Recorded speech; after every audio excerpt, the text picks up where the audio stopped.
보면은 우리가 이제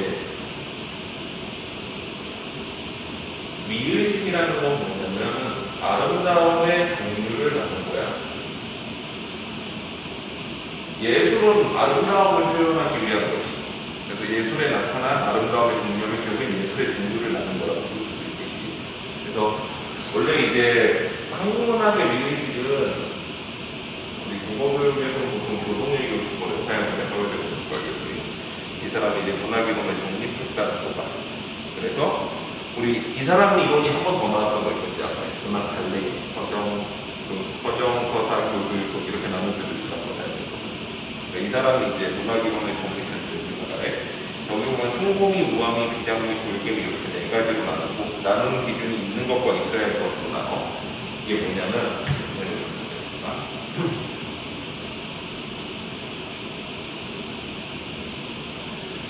우리가 문학예술에 나타나는 아름다움의 종류를 나눌 때 있는 것과 있어야 할 것이 있는데 있는 것은 뭐야? 현실이지. 있어야 할 것은 이상이지.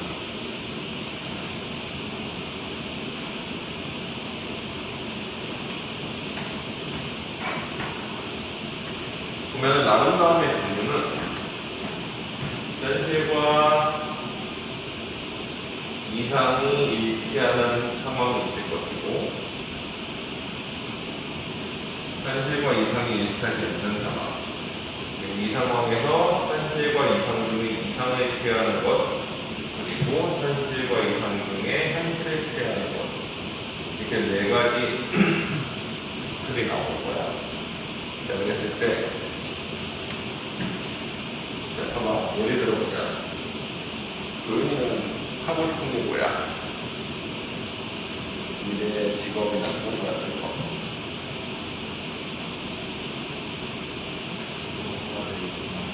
만드는 일. 예를 들면은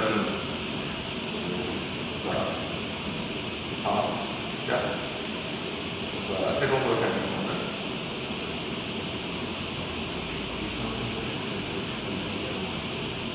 일상생활을 해결하는 거. 그런 거. 사실 우리나라에서 그런 거 하려면은 현실적으로 얘기해보자. 그런 거 연구하려면 어디급 이상 가야 돼? 학교? 응? 한양대 이상. 그러고서 대학원에 어디로 가야 돼? 서울대 대학원이나 카이스트 대학원에 가야지. 진짜로 하면 우리 삼촌이 서울대 교수인데 대학원에서 뽑는 최저치를 보면은 이제 인서울 과 수석 아니면 지방성립대 과 수석 아니면 한양대 이상까지는 뽑아. 네가 가서 과 수석을 할 거 아니면은 과 수석 한다는 건 사실 잘못 갔다는 얘기야. 무슨 얘기인지 알지? 그 학교를 가려고 안 갔다는 얘기잖아. 그러니까 한양대 이상은 가야 돼. 몇 등급이야? 1등급이야. 하나 못 되면 1등급이야. 그렇지? 그러면 중앙고에서 외신으로 가려면 4% 이내에 들어야 돼. 수능으로 가려고 해도 4% 이내에 들어야 되지. 그렇게 해서 거기에서 다시 대학원에, 서울대 대학원에 갈 수 있어. 물론 그 이전에 애초에 목표가 서울대나 카이스트만 훨씬 좋지. 그렇지 않으면 대학원 가도 출신 비출신이 있어. 알지. 원래 학부생들은 쉽게 간단 말이야, 대학원에. 뭐 공부를 좀 해야 돼. 꽤 해야 된다. 가면 머리 다 좋아. 양만큼 다. 또 가면 좋은 점도 있어. 머리 좋은 애들끼리만 있으면 말이 잘 통하겠지. 자, 그래가지고 보면은 과학자가 되는 게 뭐야? 이거 과학자가 롯데스에 대해 상관이야. 이렇게 한양대 이상의 학교를 갔어. 이건 못 갔어. 자, 그랬을 때 끝까지 나는 과학자가 돼야 되고 한양대 이상 공부를 가겠다라고 재수를 할 수도 있을 것이고, 아니면 이미 됐으면 나는 더 높은 대학을 갈 거야라고 재수를 또 할 수도 있을 것이고, 한양대를 갔는데 나는 서울대를 가야 되겠어. 이 이상을 결정할 것이고. 그리고 현실을 안주하는 태도는 뭐야? 한양대가 안 됐을 이상은 그냥 포기해. 다른 거 할 거야. 이거는 일단 되긴 됐는데 한양대 정도 왔으면 되겠지. 그런 거 이렇게 하는 게 아니라 이런 거지. 문학에서는 이런 거 높은 이상을 쫓아가는 거, 이상이 만들어졌는데도 높은 이상을 쫓아가는 거 숭고이라고 해요. 이거는 주로 이제 높은 것을 숭상한다, 숭상하지, 높은 가치를. 그래서 끊임없이 높은 거를 추구하는 거야. 대표적인 예로 여기에 해당하는 게 이제 충군가나 연군가 해가지고 충군이라는 건 임금한테 충성하는 거지. 내가 이미 충신인데 유기적 가치관을 위해서 끊임없이 임금한테 충성을 하는 거. 또 비슷한 거 연군가라고 그러니까 임금을 연모하는 또는 어떤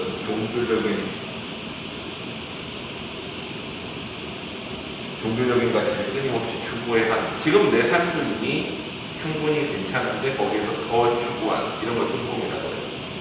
반대로 현실에 안주하면서 우아한 삶을 사는 이런 뭐 한양대 됐으니까 편하게 삶에 술도 마시고 뭐 이러면서 우아하게 즐기는. 현실에 안주하면서 우아하게 즐기는 거에서 대표적인 게 강호가도가라는 게 있는데, 강호가도가는 뭐야?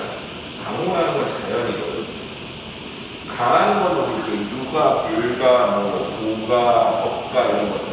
계좌백가, 순수적 모습이고, 그 사람들처럼 강호가 하면 자연을 좋아하는 사람들의 의미인 거야.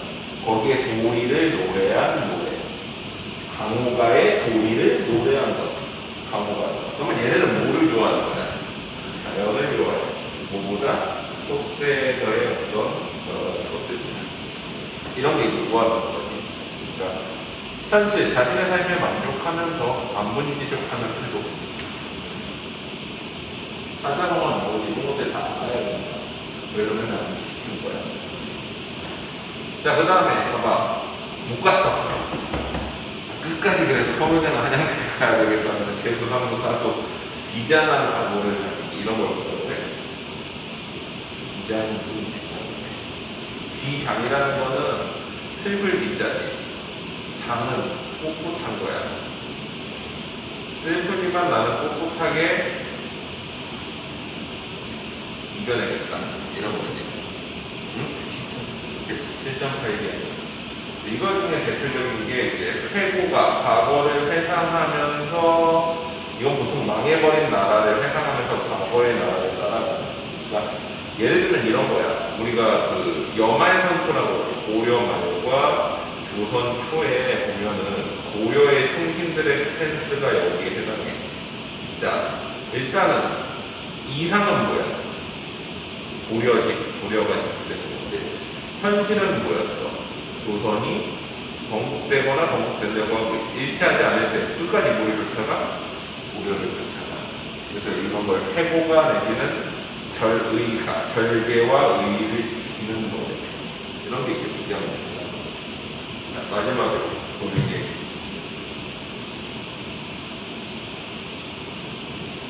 여우와 신포도 얘기해야지. 여우와 신포도 얘기. 여우가 이제 포도를 훔쳐 먹으려고 했는데, 이제 여우가 이제 그 포도가 너무 높아가지고 훔쳐 먹는 거야. 그러니까 저 포도는 분명히 신포도일 거야. 내가 안 먹게 잘했어. 이렇게 얘기하는 거야. 그래서 한양대 이상으로 갔는데 공대 가가지고 해. 공대 돈 나갈 거야. 안 가길 잘했어. 라고 생각하는 게 있는 거야. 이게 보통은 홍자식 계열이 여기에 조동일이 보기에는 뭔가 서민문학 같은 데서 보면은 기득권이나 양반층을 비판하는 그런 것들이 되게 많잖아. 근데 왜 비판하느냐 그랬을 때, 내가 저거를 가고 싶은데 기득권까지 가고 가니까 저건 나쁜 놈들이야. 약간 이렇게 생각하면 돼. 우리가 생각해봐. 정치인들 맨날 비판하면 우리가 정치인이 될 수 있을 것 같으면 비판할까? 할 수도 있겠지만 안 할 확률이 높지. 그럼 내가 그 자리에 가면 나도 그렇게 써볼 확률이 높거든. 그 정도 권력이 있는데 그래서 이렇게 이제 네 가지로 나누는데 이 네 가지를 먼저 배우는 이유가 우리가 이제 오늘 배울 고전시가들이 주로 요 계열 중에 하나로 구분이 돼. 보통 대부분이 강호가과 아니면 충문가를 다룬 것들이 나와. 우선 전기에는. 그래서 파트 1에서는 주로 우암이나 손동이에 대한 것들이 나올 것이고 이제 파트 2 이상부터는 이 밑에 것들이 주로 많이 나와. 그래서 일단 이걸 정리를 해보자. 자, 그 다음에 이제 52페이지 보자. 12번에 나갈 거야.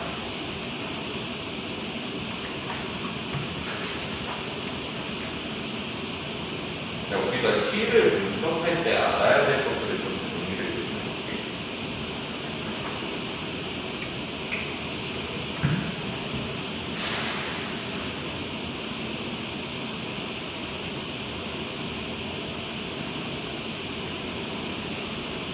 서장문학 하면 대표적으로 시지. 시에 대해서 분석할 때 크게 보면은 두 가지가 있어요. 지난번에 얘기했듯이 작품 내재적 관점에서 바라보는 시각이다. 작품 외재적 관점, 겉에서 바라보는 시각이 있는데 우리 외재적 관점은 보통은 세 가지가 있었지. 작품의 작가의 입장에서 바라보는 표현본, 그치, 장면본, 그리고 효과와 행동, 유형론. 그래서 얘네들은 다 뭐를 두고서 보통 문제를 낸다고 했어? 독일의 구성 문제를 낸다고 했지. 근데 효용론은 요새는 잘 안 나오고. 사실 작품을 읽는 방법이야. 개인들마다 다를 수 있는 문제를 낼 수 있느냐, 그래서 잘 안 나와. 그래서 이런 것들은 나오면은 사실 이제 보기 읽으면서 이 시와 맞는지를 비교부터 하면서 읽어야 되고. 근데 이제 그 외에 작품 자체를 읽는 외제적 관점은 그게 주관적인 것도 어떤 성격적인 것도 하고 그다음에 내용적인 것도 사실 이 형식적인 부분은 보통은 중학교 때 많이 다루고 고등학교 오면은 이제 내용적인 부분을 좀 더 많이 보는데 형식적 부분이라는 건 되게 우리가 많이 배우는 공통 이론들 있잖아. 일단은 시의 운율, 그 다음에 진상, 그 다음에 수사법 같은 것들은 일종의 공식적인 부분이지. 그래서 이런 거는 기본적으로 알고 있어야 되는데 중학교 때 많이 시 배우면서 운율이 뭐고 심산이 뭐고 수사법이 뭐고를 배우잖아. 사실 이게 가장 기본인 거고 그럼 고등학교 올라오면 뭐를 배우느냐 이제 시의 내용적인 부분을 분석하는 걸 배우는 거지. 그래서 뭐가 나와? 화자나 청자에 대한 이론들이 많이 나오고 그 다음에 정서, 그리고 규율 거지. 규제를 찾는 방법이라든가 아니면은 시의 흐름을 나타내는 시상 전개 등의 내용들을 좀 많이 물어봐요. 그러니까 사실 이런 것들도 일부 공식적인 내용이긴 하지만 이게 이제 중학교 때 주로 물어봤던 거지 작품에 대해서. 그렇다면은 내용과 좀 더 관련이 있어. 이건 되게 단적인 거잖아. 운율이나 생각이나 썼고 딱그 단면적인 그 시의 특정 부분을 물어보는 거라면 이런 것들은 사실 뭐라고 하겠어. 시의 전체적인 내용. 그래서 이런 것들을 이제 알아야 되는데 우리가 이제 사실 뭐 이제 고등학교 올라오면서 이제 운율 생산 수사법으로 한번 다시 정리한다는 개념에서 오늘 정리할 거는 첫 번째 운율, 두 번째 생산 수사법은 이미 했지. 세 번째 화자 청자. 이거는 이론이 딱히 없지. 각각 개별적인 시를 분석하면서 알아야 되고. 네 번째 시간적인.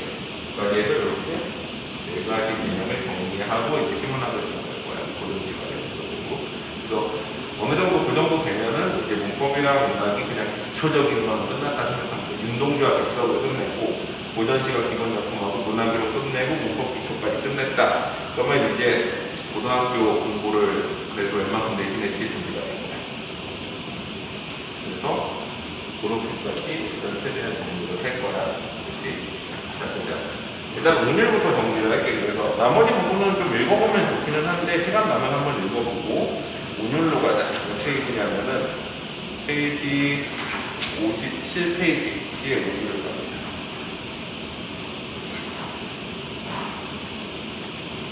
자, 거기 보면 운과 율은 원래 다른 거지. 여기 보면 운은 시행이나 연의 일정을 위치해서 같거나 비슷한 운이 규칙적으로 반복되는 걸 운. 요런 소리에 적응이 안 보죠. 지금까지 일정한 문제를 들리기로 반복하는 거.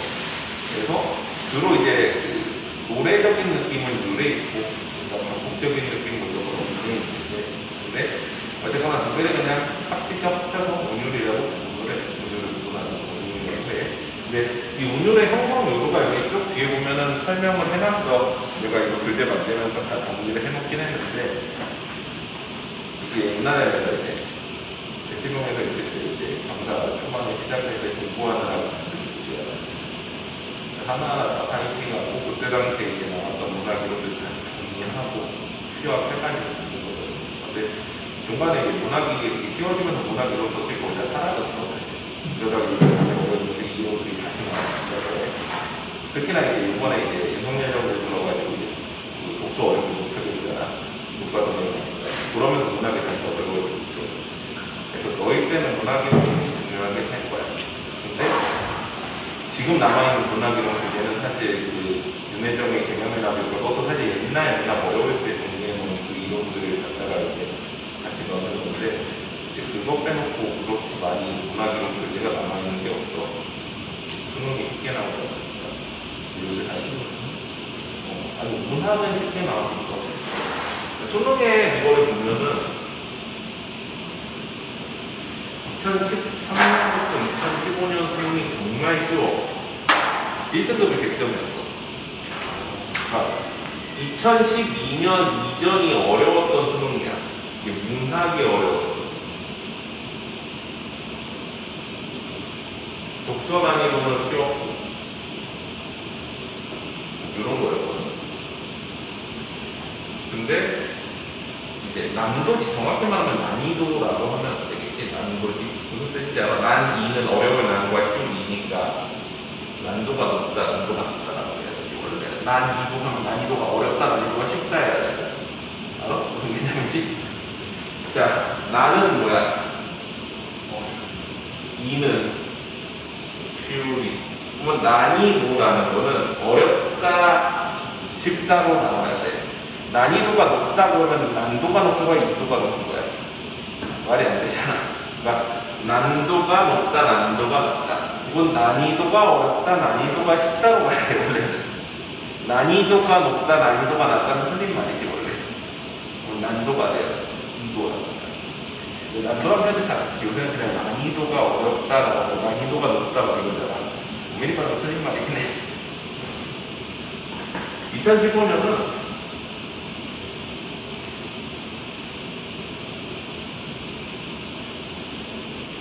이랬어. 이게 또 A, B형이 나눠져 있다는 얘기고. 특히 A형은 너무 쉬웠어. 그래서 1등급이 항상 100점 만점이어야 돼. 100점 안 맞으면 1등급이 안 나오는 식이었어. 그러다가 2016년에서 2017년도가 과도기야. 그래서 문학 난도는 낮은데 독서 난도가 점점 올라가기 시작을 해. 조금씩. 2018년이 원년이지. 2018년이 헬게이트가 열리는데 그러면은 영어 절대평가가 들어가. 수능 영어가 절대평가가 되지. 이 전까지는 상대평가였어. 그러니까 영어가 변별력이 사라지지. 그러니까 상대적으로 수학만 가지고선 구분이 아니니까 국어를 어렵게 해야 되지. 국어 자체가 문학이 어렵게 해봤자 머리 좋은 애들 골라내기가 힘들고 좀 문학 감수성 뛰어난 애들이나 문학 많이 본 애들을 골라내니까 이과 입장에서 그게 소용이 없어서 그래서 무려 난이도를 엄청나게 올려 독서를 올리지. 그래서 2018년부터 해가지고 지금 2000작년까지 다시 23년 이제 윤석열정부 들어왔으니까 2022년까지가 어떻게 될 거야?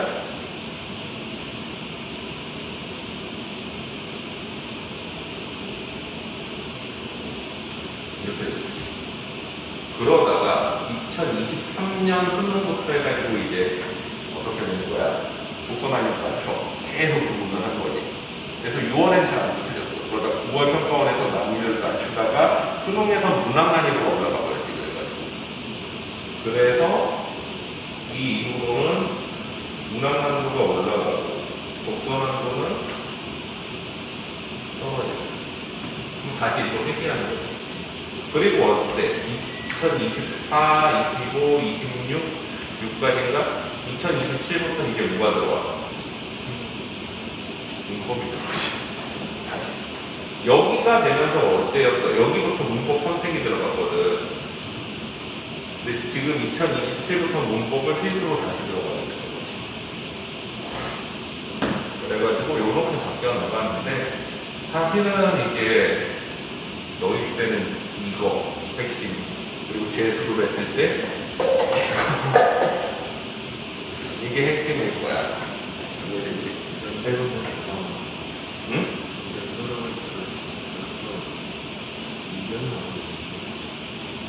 뭐가 동력이 하는 거지. 너희 때야.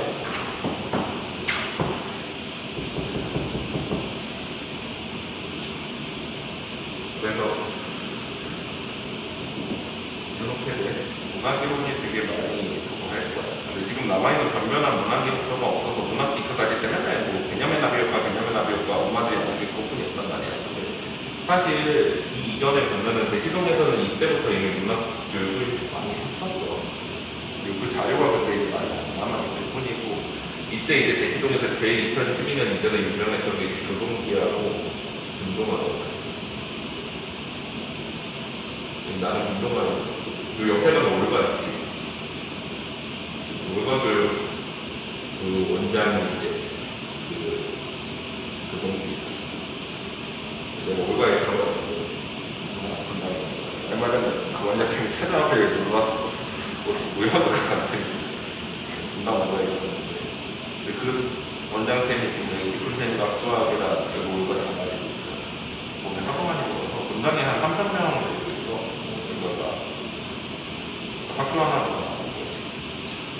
그래가지고 거기는 이제 분당에서는 이제 고등부는 별로 안 되는 또 선생님들 갈아넣는 중등부를 나는 그때 고등부 있다가 이제 굉장히 없어 보이고 근데 사실 거기 같은 경우에는 중등이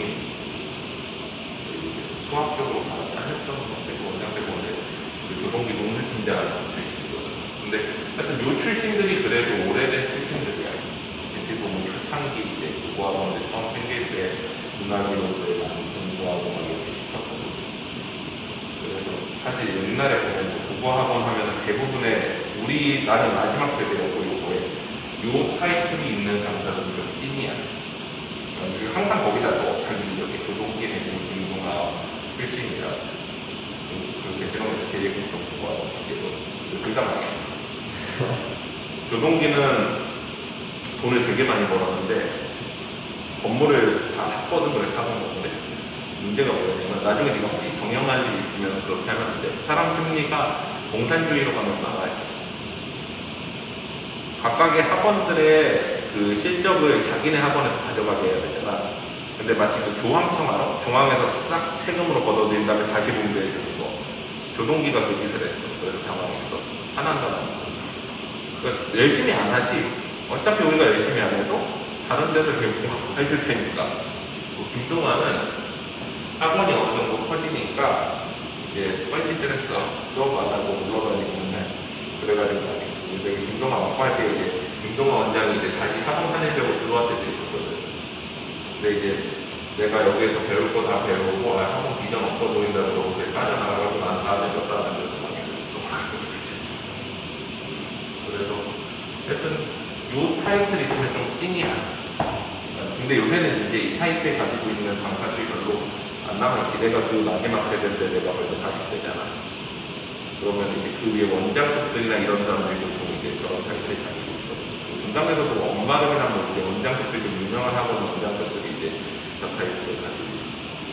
그래서 나중에 혹시 뭐 국어학원 알아보게 되면은 알아보게 되고 있겠지만 저 타이틀이 있는 게 보면 좀 끼이야. 하여튼 나 잡소리를 많이 했는데 이렇게 돼.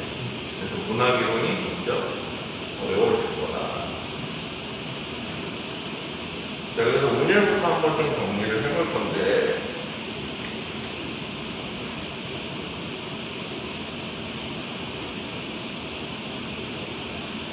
운율이라는 건 이제 시의 어떤 리듬감이지.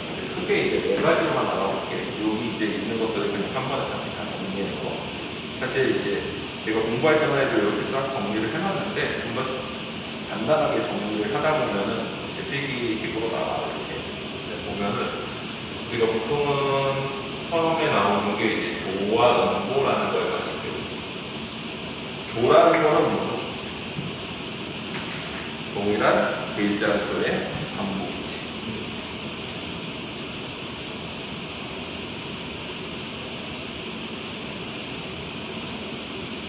이거를 숫자가 반복된다고 해서 뭐라 그래? 음수율이라고 해. 그 다음에 음보라는 건 뭐야? 동일한 뭐야? 띄어쓰기 아니지? 뭐야? 띄어 읽기의 방법이지. 이거를 음보율이라고 해.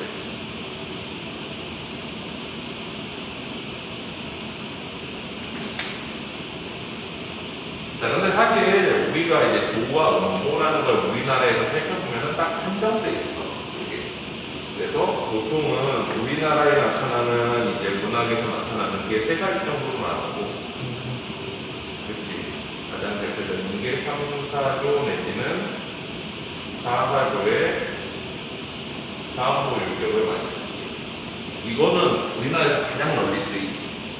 시조와 가사부터 해가지고 나중에 뭐가 이어져? 판소리와 작가 계열까지 대부분의 노래들이 이거로 가.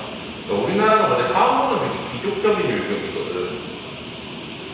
우리 보통 민요들은 삼음보로 돼 있다고 그러거든. 전 세계적으로 쿵짝짝 이런 건데. 그리고 이제 원래 카톨릭에서도 보면은 성가 계열을 보면은 중세 시대까지만 해도 기본적으로 4분의 4박자를 맞췄어. 왜 그러냐면은 이게 안정된 율격이라고 그랬어. 4분의 2박자나 4분의 4박자 그러다가 르네상스 이후 와야지만 이제 4분의 3박자나 이제 8분의 6박자를 활용하거든. 그러니까 이 귀족적인 거는 되게 안정되게 쿵짝쿵짝 하거나 쿵짝짝짝 쿵 이렇게 가야 되는 거야. 네 번에 가야 되는데 세 번에 가면 이게 되게 민요적인 느낌이 강해. 근데 우리나라는 항상 상향지향적이지. 그러니까 서민문학이 상류문학으로 올라오는 것보다 상류문화가 하류문화로 내려가는 게 훨씬 많아. 그래서 이게 사실은 이제 여기에서 뭐까지 나와? 민요까지가 전부 다 사음보 형태로 다 굳어져 버려. 우리나라 거의 실질적으로. 그래서 뭐 예를 들면 이렇게 가는 거지. 이 몸이 듣고지고 이거 고쳐지고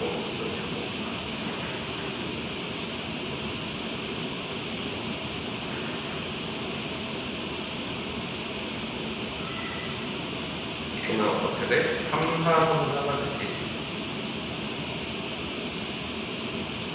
여기다가 싸움 보니까 이렇게 비어있는 거죠. 자, 그 다음에 또 3, 3, 2조의 3음보. 이거 사실 이제 고려가요의 율격이라고 그러는데 사실 고려가요 중에 이거 지키는 거는 목분이 없어, 보통은. 성삼일복이나 가시리 정도뿐이 없고 나머지는 거의 다 지키고. 근데 이제 그거를 기본 율격이라고 보통 가르쳐. 이거 빼놓고 거의 안 지키는데 뭐 이걸 그렇게 지키냐 하는데 근데 뭐 없다고 하긴 뭐하니까 뭐 나는 뭐 이런 식으로 돼 있고 가시리 있고 버리고 가시리 있고 사실은 사음보에 가까운데 이거를 굳이 삼음보로 몰아가려는 이유는 이게 서민적이라는 느낌 때문에 그래. 그래서 고려가요는 분명히 서민적인 노래인데 사음보라고 하면 안 되지 않냐? 그래가지고 이제 고려가요는 원래 이제 삼음보다라고 우겨가는데 사실 거의 사음보에 가깝거든. 그리고 사실 고려가요에서 이제 만전춘배사나 이런 건 사음보 율격이 뚜렷해. 그래서 시조의 원형으로 공부한단 말이야. 그러면 사실은 사음보에 가까운데 웃기는 거지. 그러니까 삼음보여야 하는 거야. 이거는 삼음보인 거가 아니라 그냥 삼음보여야 해. 학자들이 보기에는 서민적이니까. 시조 가사에 어차피 뭐 양반층에서 시작된 거니까 사음보가 맞는데 이것도 사음보면 사음보에 가까운데 사음보여야 하는 거지. 사실 가시리 있고 나는 버리고 가시리 있고 나는 사실 이거 거의 사음보잖아. 그치? 근데 어떻게 이거 굳이 3, 3이라는 거지. 3, 3, 2에 이거는 여음이어가지고 치게 하고 그리고 또 간혹 334조가 나오기도 해요. 근데 이거 잘 알아요. 이거는 이제 경기체가 계열인데 웃기게도 경기체가는 사실 비극적인 노래란 말이야. 근데 이게 3부고 좀 이상하지. 근데 경기체가 노래 다 지키는 건 아닌데 예를 들면 이제 한일절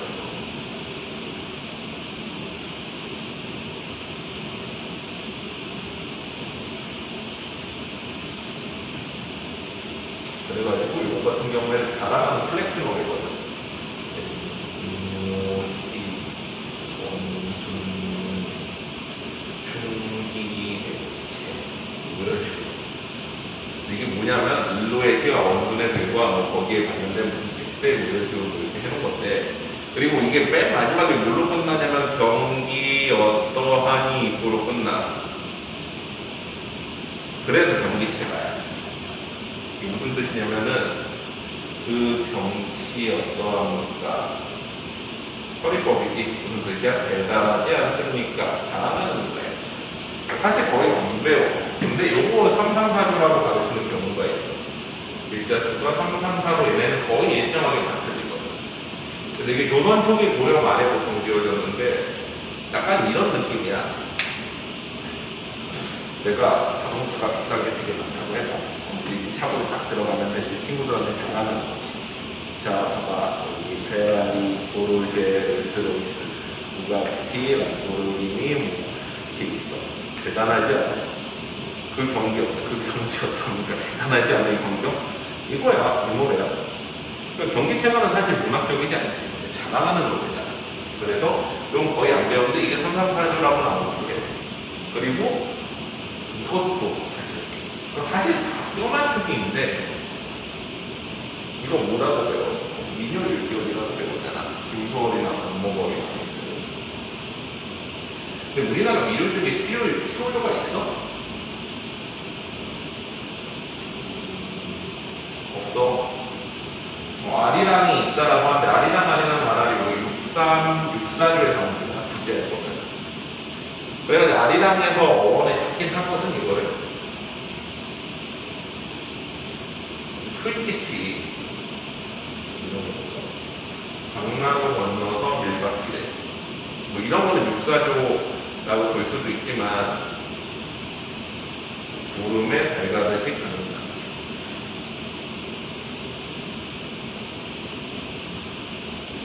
거의 15조에 가깝지. 진달래 걷고 일자수가 어떻게 돼? 7, 6에 보내지 말고 공교롭게도 근거와 반목으로는 다 일제명제인데 그 작품을 읽어보려고 근데 사실 뭐 우리나라에서는 절대 이렇게 가르치지는 않는데 일본에 보면 와카 강구라고 그래가지고 뭐가 있어 757, 7757짜리 시가 있어. 그러면 이거 어디서 왔을까? 근데 그렇게 가르치지 않지. 가르칠 수 없잖아 우리나라 교과서에서. 그래서 그냥 민요에서 왔대. 근데 우리나라 민요 아무리 지켜봐도 키로조는 하나도 없어. 근데 그냥 민요 일격이라고 가르쳐. 그래서 아마 일본에서 왔겠지만 그렇게 가르칠 수 없으니까 그냥 민요 일격, 민요를 반목을 해주는 사람이 있다. 근데 이전 작가 중에 누구도 이게 없고 이후 작가 중에 누구도 이게 짤 수가 없어. 어디서 왔을지는 모르겠네. 그래서 하여튼 조화 원고는 우리나라가 이제 교과서에서 가르치는 건 이 정도가 나아요. 사실은 이런 거에 안 가지고 그 세 개가 이것도 사실은 거의 일부 작품 빼고는 안 나오고 우리나라 일종은 사실 보면은 이것도 등소의 방법을만 쓰면 그냥 기본 유격은 뭐야. 이거지 다 이걸로 통일해 버렸지. 사실 이거. 자, 그 다음에 두 번째 음술, 음보율 그리고 뭐가 있어? 음이율이랑 음성률이 있지. 우리나라 시에 음성률은 없지. 우리 예를 들면 이제 음성률 자체는 뭐를 가지고서 만들어질 거야? 성조 가지고 만드는 거거든. 그래서 영시의 라임이나 한시의 아분 같은 게 이렇게 해당해. 우리나라는 성조 자체가 표준화가 없잖아. 그래서 음성률이 없어. 이게 서양에서 정한 요격 네 가지, 음술, 음월, 음유, 음성률이 서양 거라서 그래서 네 가지로 나누는데 음성률은 우리나라에는 없지. 그럼 음이율은 뭐냐? 행위 앞부분이 반복되면 돈, 가운데 부분이 반복되면 유, 끝부분이 반복되면 가본 이렇게 나와. 돈은 뭐를 뜻하는 거야? 머리, 허리로, 가고 자, 머리가 아프면 두통, 허리가 아프면 요통 들어봤어? 다리가 아프면 각통은 없잖아. 보통 각선미 할 때 그 각이야. 2인 3갑 할 때 그 각자야. 그래가지고 이렇게 되는데, 그러면 두은 앞에가 반복되는 거는 시의 앞부분에 계속 반복되는 게 나오겠지. 요는 가운데 부분, 가고는 끝부분. 근데 사실 거의 우리나라 시에는 가공분이 없어. 왜 그러느냐? 잠깐만. 이게 서양에서 온 율격이라고 했잖아. 우리나라만은 사실상 요운이 없는데 요운이 왜 들어와 있냐면 이런 거야. 자, 서양 시에는 어떻게 돼 있어? 주어, 서술어. 서술어 동사가 가운데 오지. 동사의 운이라는 걸 반복하면 운의 효과가 만들어지잖아. 그래서 이 가운데를 반복하는 경우가 되게 많아. 그래서 요운이라는 게 있는 거야. 근데 우리말은 요운이 있을 이유가 없지. 우리나라만은 그래서 뭐가 많은 거야? 가분이 많은 거지. 문장이잖아. 끝부분에는 문장 구조가 동일하게 됩니다. 두는 사실은 그렇게 많지 않아. 근데 이제 앞부분 히어를 계속 반복해서 가는 경우들이 간혹 있기 때문에 두이라는 거죠. 그래서 우리나라 시는 대부분 가분 내지는 두분이 없고 요운이란 개념이 거의 없어. 그 자리에 반복되는 이유가 별로 없거든. 이해되지? 그래서 이렇게 이제 기본 4개 율격에다가 우리가 보면 이제 동일 동사 구조의 반복이라는 개념이 있거든.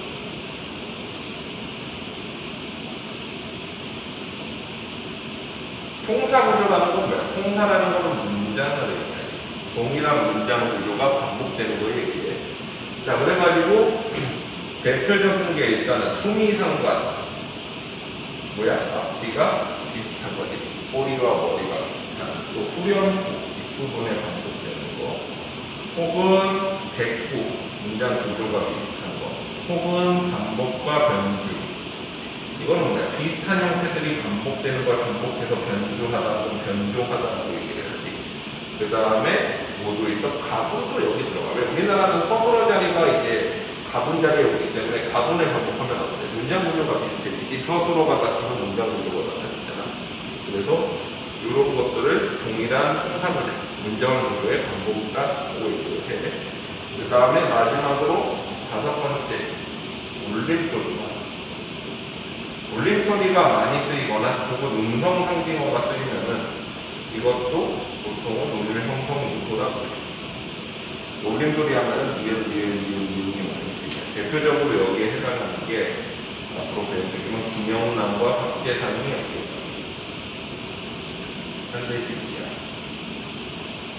음성 상징어는 기본적으로 반복 요소가 있잖아요. 깡총으로 그러면 깡총 이렇게 하니까 이런 것들이 많이 쓰이면 울림 형성 요소가 그래서 이게 이제 운영 전체라고 보면 되니? 그 다음에 이제 심상을 나가야 돼. 66페이지.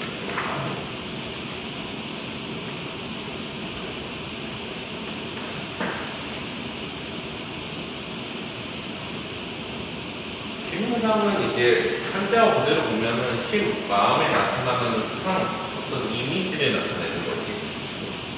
그래서 사실 심상과 이미지는 같은 말이야. 그거를 섞어 쓰기도 하는데 우리가 이제 보통은 이제 감각적 이미지들은 심상이라고 많이 하고 그 외의 것들은 이제 이미지라는 표현을 좀 더 많이 쓰지.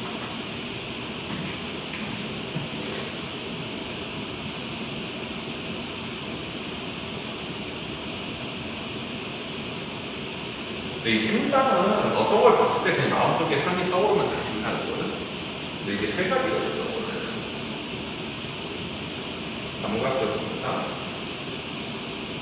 비유적 심상, 상징적 심상. 자, 감각적 심상이라는 건 어떤 표현을 봤을 때 이 표현에서 어떠한 오감과 관련된 것들이 떠오르는 걸 우리가 감각적 증상이라고 하고, 보통 이거를 이제 심상이라고 많이 얘기를 해. 그러면 얘네들은 뭐라고 많이 얘기해? 보통은 이미지라는 표현을 보통 많이 써. 중학교 때는 심상하면 감각적 증상만 배우거든. 근데 우리가 비유적 증상이 뭐냐면 어떤 원관념 아니 구조관념을 봤을 때 표현해 놓은 거잖아 이게. 여기서 원관념이 떠오르는 것도 뭐야? 심상이겠지. 상징도 어때? 구조관념에서 원관념을 떠올리면 이것도 일종의 심상, 이미지겠지. 그치? 그래서 우리가 예를 들면은 이런 거야. 우리 뭐 예를 들면은 종소리 그건 뭐야? 청각 떠오르지. 그 다음에 흐르다, 눈 하면 뭐 시각 이렇게 떠오르는 것들이 이제 오감이고, 우리 예를 들면은 이런 것들이 있잖아. 하늘이 비단났다. 그럼 어때? 이제 보조관념이 비단해서 하늘을 떠오르는 이런 것도 일종의 인상. 그 다음에 뭐 밤, 어두운, 죽은, 부정적인 이런 것도 생각인 거지. 근데 우리가 보통 비유보다 상징과 상징이 이미지 그리고 감각은 항상 이렇게 많이 써. 다 넓은 의미에서 생산인데, 그래가지고 사실 우리가 막 부정적 이미지, 긍정적 이미지, 상승적 이미지, 하강적 이미지, 막 동적 이미지, 정적 이미지 막 이런 것들도 어떻게 보면 상징 내지는 뭔가 이렇게 비유에 얘기할 수 있는 것들이죠. 그래서 이렇게 얘기를 하는데, 일단은 그러면 정리를 한번 보자. 여기 봐봐. 자, 거기 보면은 67페이지 보면 심상의 표현 방법이 묘사적, 감각적인 거지. 비유와 상징도 전부 다 심상이 될 수 있는 거지. 근데 이제 심상의 종류를 보면은 이제 감각적인 심상부터 해서 또 비유, 상징이 있는데, 이제 시각적 심상은 뭐야? 뭐 색채나 명암, 움직임 등을 나타내는 걸 시각적 심상이라고 하지. 주로 이제 오감과 관련된 현상들은 보통 이제 시각, 청각, 후각, 미각, 촉각 같은 것들이 있는데, 이 시각에 포함되는 개념으로 뭐가 있어? 이제 동적 이미지, 정적 이미지, 멈춰있는 것 중에 움직이는 정중동 이미지, 역동적 이미지, 이런 거는 다 뭐에 포함되기도 해? 시각에 포함되기도 하는 거지. 그래서 그런 것들이 이제 시각이고, 또 뒤로 가보자. 청각적 이미지는 보통은 이제 음성상징어, 비유적인 것과 같이 나오지. 그래서 사실 청각에는 일종의 음성상징어 계열들이 많이 나오는데, 음성상징어 중에서도 뭐야? 의성어 계열들이 많이 나오지. 만약에 의태어 계열이 나오면 시각에 가깝지 사실은. 그래서 의성어 계열들이 나오는데, 얘네들은 사실은 비유적 증상에 있잖아. 깡충깡충 하면은 뭐야? 사실은 비유적인 건데, 비유법이 있는 거야. 근데 그냥 시각이 있는 거. 그리고 또 보면 후각. 후각도 이제 여러 가지 냄새 나오고 이런 것들을 나타내고, 미각이 있는데, 사실 봐봐. 맵다는 촉각에 해당하는 통각이잖아. 원래 일로 들어가야 되지. 통각의 일이니까. 근데 문학적 통념상 문학하는 사람들은 뭐로 집어넣어? 후각이 된다. 이사크로 집어넣어버리지 그냥. 또 눈이 시리다 같은 경우에 엄밀히 말하면 시신경으로 받아들이니까 시각의 일종인데, 이거를 뭐로 보기도 해? 이것도 일로 가지 않고 어디로 가버려? 촉각으로 시리다라는 표현 때문에. 이런 문학적 통념들이 있어. 자, 그 다음에 촉각도 그렇지. 통각이나 이제 근육 내장 감각이라고 설명을 따로 다루기도 하는데, 이런 것들은 당연히 촉각적 현상이 보기도 하는 거지. 자, 그래가지고 69페이지에 보면은 이제 근육 내장 감각 뭐 이런 것들 역동적 심사는 이제 움직임이 많은 건데 시각의 일부로 구조하고 또 이제 복합감각과 공감각이 나오는데 그거랑 나옵니다. 오감과 관련된 감각 중에 이제 복합감각과 공감각이라는 개념이 나오는데 복합감각은 단순히 이제 열고 한 거고 공감각은 정의한 거라는 거지. 예를 들어볼게요. 푸른 종소리 하면은 뭐야? 종소리가 감각인데 푸른은 시각이니까 이렇게 정의됐다고 해서 공감각이지. 근데 차갑고 푸른 하늘 이거는 뭐야? 그냥 하늘이 푸르고 하늘이 차가운 거니까 이거는 촉각과 시각이 그냥 열거된다는 거죠. 감각의 변화가 있어야지 공감각이라고 봐. 근데 보통은 이런 걸 이제 수식관계라고 보는 경우도 있어. 근데 이렇게 생각하면 틀릴 수 있다. 왜 그러면 공감각이라는 건 굳이 수식관계가 아니어도 나타날 수 있고 또 보통 가르칠 때 뒤에 오는 수식 받는 게 메인이기 때문에 앞에 오는 게 무조건 이제 A의 B화 이렇게 되어야 된다고 얘기하는 경우도 있는데 그렇지 않은 경우도 있어. 그러니까 C에서 내용상 보면은 이게 원래 있는 게 뭐고 나중에 들어오는 게 뭔지를 알아야 돼. 예를 들어 우리가 예를 들면 간단한 고요라는 시가 있어. 이건 이제 도토리묵 만드는 과정이거든. 이거를 시로 표현한 건데 도토리묵 먹어봤지? 뭘로 만들어? 가루로 이렇게 만들어.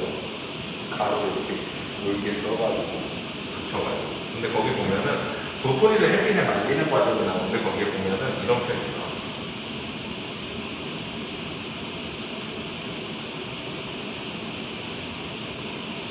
이거는 뭐야? 도토리를 말리는 거지. 자, 그럼 봐봐. 이건 분명히 청각이에요. 이거는 시각 내지 촉각일 거 아니야. 근데 햇빛 잘 비치는 소리 하면 소리가 메인이야? 이게 메인이고 이게 서브임이어가지고 이거에 이거 전이라고 봐야 되나? 아니지. 보통 수식관계로 보면 그렇게 볼 수 있는데 이게 아닌 거야. 뭐가 메인인 거야? 사실 햇빛만 있지 소리는 없는 거잖아. 그럼 전이가 어떻게 일어나야 돼? 이렇게 일어나야 돼. 이해돼? 도토리묵을 말리는데 소리가 나야 될까? 도토리를 말리는데? 아니잖아. 근데 햇빛은 있는 게 맞지. 근데 수식은 얘가 받고 있지. 그럼 사람들이 착각해가지고 뭐라고 해? 청각의 시각과 청각의 촉각화 하는데 그게 아니라는 거야. 그럼 뭐야? 시각의 청각화나 촉각의 청각화인 거지.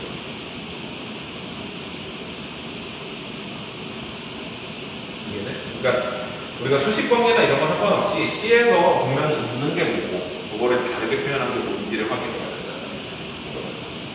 이해되니? 자, 그 다음에 그 외에 원형적 심상하면 원형적 상징을 통해서 만드는 심상이 있거든. 그 뒤로 넘어가보자. 문화적 심상도 문화적 상징을 통해서 만드는 심상인 거지. 그래서 어떤 상징이나 비유가 나면 그것도 심상이 될 수 있고 또 심상의 대비는 뭐야? 같은 종류의 심상 두 개가 서로 대비를 일으켜. 빨갛고 파랗고 뽀얗고 차갑고 뜨겁고 이런 거. 그리고 그 외에도 이제 심상이라고 부르는 거기 보면 이게 상징적 심상의 일부인데 상징적 이미지, 상황적 이미지, 뭐 정적 이미지, 동적 이미지, 정중동 이미지 이런 것들도 이제 이미지라고 불러가지고 심상의 일종이긴 한데 따로 이제 구분하듯이 표현하기도 하는데 넓은 의미에서 다 심상이지. 멈춰 있으면 정적, 움직이면은 동적, 멈춰 있는 거 사이에 움직임이 있으면 정중동 이런 식으로. 이해되니? 모르겠구나. 괜찮아? 여기 필요한 부분들만 정리하자. 정리하고 화자 통제해 볼게요. 자, 71페이지 화자 보자. 화자는 이제 작품에서 말하는 사람이지. 청자라는 게 있는데 이게 72페이지로 가면은 그 작가, 화자, 시, 청자, 독자라는 게 있어서 나오고 이건 사실 우리가 운동주나 백석할 때 많이 했던 내용이지. 작가가 있고 화자가 있고 시가 있고 청자가 있고 독자가 있으면 작가와 화자는 같은 인물이 아닌 가상의 인물이고 청자와 독자도 같은 인물이 아닌 가상의 인물이었지. 자, 근데 화자가 이제 표면에 드러난다라고 했을 때 표면에 드러나는 건 어떤 개념이야? 1인칭 호칭어나 대명사가 나오면 표면에 드러나는 거지. 청자가 표면에 드러난다는 건 어떤 개념이야? 2인칭 호칭어나 대명사가 드러나거나 혹은 번호법으로 부르면 청자가 표면에 드러난다고 했지. 이겠구나? 다만 부재하는 대상, 죽은 사람,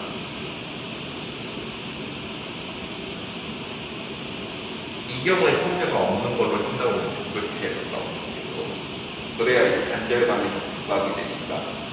또 사물은 소통이 강하게 나타나면 성자가 될 수 있다라고 봤지. 사람이 아니어도 통자가 될 수 있는데 죽은 사람 문제한 데서는 그 주제의 감정으로 통자가 없다라고 단정을 하는 거다. 에릭스 때 화자가 표면에 드러나고 성자가 표면에 드러나는 것은 뭐라고 했어?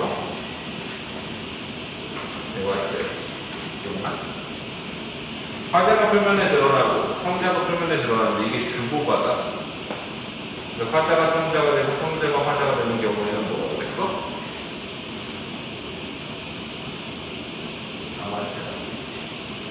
화자가 표면에 드러나는데 성자는 표면에 드러나지 않으면 이거 맨날 나왔다고 치고 독백체, 백체.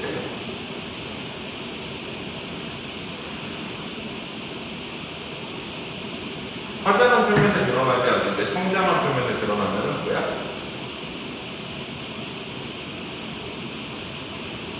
맥심이 전달을 되게 강하게.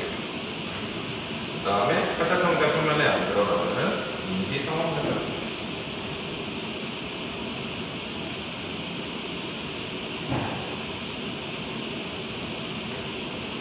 자, 그래서 거기 시드를 한번 내려주는 자, 1번 화자와 청자가 같이 드러나는 경우 있지. 향단아 하면서 청자가 누구야? 향단이지. 그리고 맨 마지막에 보면 그렇게 나를 밀어 올려라고 향단할 거잖아. 뭔가 말에 거는 느낌이 화자 청자가 명확하니까. 물론 이제 향단이가 나서 말을 하면 그 순간 다 맞추가 되는 거지. 자, 그 다음에 화자가 드러나는 경우에는 당연히 어때? 그 윤동주 서시문에 나는 괴로워했다 하면서 자기 혼잣말하는 것 같지. 사람 없고. 자, 그 다음에 세 번째 보면은 옆에 화자는 듣고 청자만 드러나는 경우. 자, 봐봐. 연탄재 함부로 차지 마라. 너는 하면서 청자가 막하게 제시하지. 누구에게 한 번이라도 뜨거운 사람이었느냐. 이게 어떤 느낌이냐면 표지판 같은 느낌이야. 표지판은 어때? 듣는 사람은 명확하지. 보는 사람 명확한데 말이 누가 있는지는 모르는 거잖아. 잔디를 밟지 마시오. 누가 말하는지는 모르겠는데 나한테 말하는 건 확실하지. 그런 느낌일 거야. 화자 장면 별거 없으면 어때? 이미지 상황을 살고. 그래서 그런 식이고. 자, 그래서 요거 정리할래? 어차피 근데 거기 나오지. 넘어가도 돼? 다 외웠지? 다음으로 가자. 시상 경계까지만 하면 시이론 오늘 끝날 거야. 76페이지 시상의 전제까지.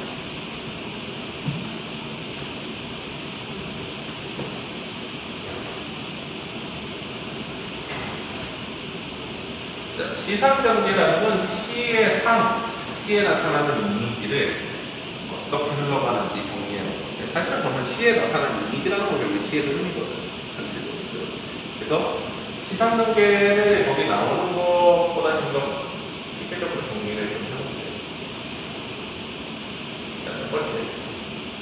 시간의 흐름이잖아.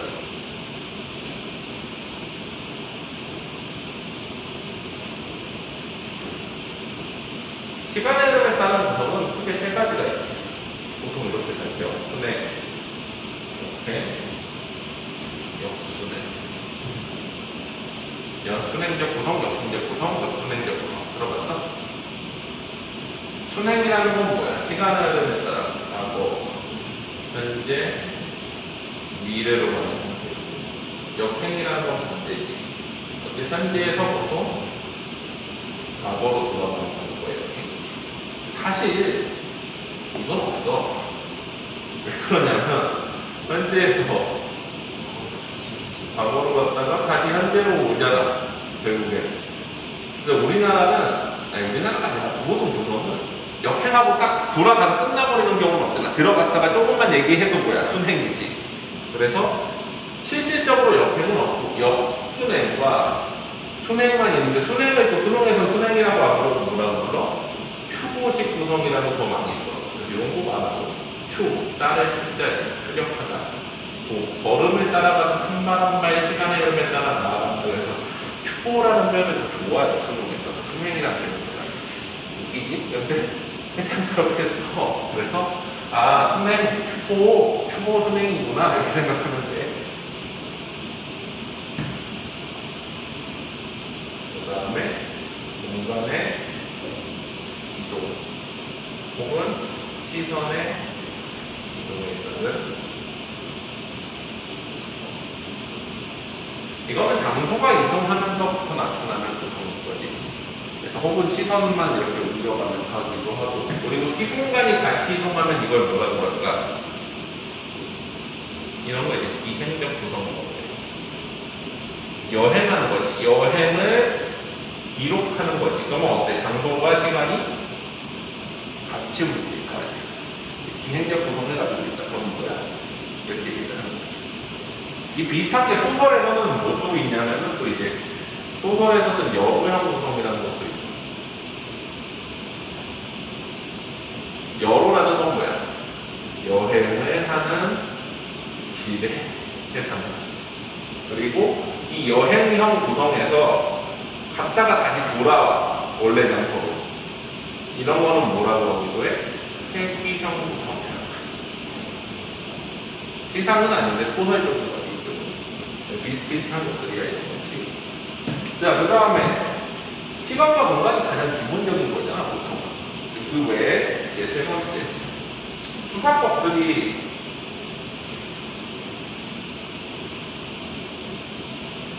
시상경계가 되는 경우들 생각해봐. 자, 점수법은 시상경계의 일종의 방법일 수 있지. 왜? 대표적인 게 뭐 있어? 수라 같은 거, 백석의 수라, 범위버리고 전체적인 시상경계가 점수법으로 돼 있지. 또 뭐 있어? 우리 반복, 대구 이런 것도 수사법도 어떻게 보면은 시상경계 방법 중에 하나가 될 수 있지. 그 다음에 또 뭐 있어? 연세도 시의 흐름 경계 방법 될 수 있잖아. 그때 기억나? 연세법도 얘기할 때 이황의 시조 중에 그래서 고인도 나도 나도 고인을 못 배워 고인을 못 배워도 가동이라 되고 이거 있잖아. 그것도 이제 연세에 의한 시상경계지. 그 다음에 또 뭐 있어? 비교나 대조에 의한 시상경계를 이런 것들이 다 시상경계 방법이야. 이해되지? 수사법에 나오는 것들의 일부는 시상경계로 그대로 쓰이기도 한다. 자, 그 다음에 세 번째, 네 번째가 한시에서 우리나라 한시의 영향을 되게 많이 받았겠지. 한시에서 온 시상경계가 있는데